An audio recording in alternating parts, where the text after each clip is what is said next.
Hello दोस्तों, प्रणाम, नमस्ते। मैं आप सबके लिए फगवा का उलारा लेकर आई हूँ अपने यूट्यूब चैनल पर। आप सभी का स्वागत करती हूँ, अपने अंदर करती हूँ। आप लोग को अच्छा लगे,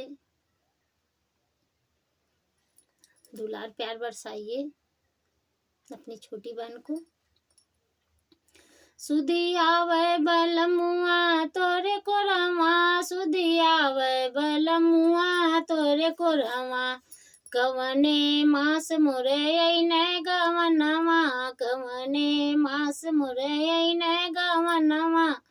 कवने मास फूले गेंदवा, सुधिया वै बलमुआ तोरे को रवा, सुधिया वै बलमुआ तोरे को रवा, सुधिया वै बलमुआ तोरे को रवा।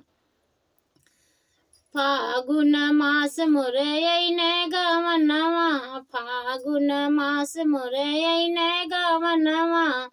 अगहन फूल गेंदवा, सुधिया वै बलमुआ तोरे को रवा, सुधिया वै बलमुआ तोरे को रवा, सुधिया वै बलमुआ तोरे को रवा।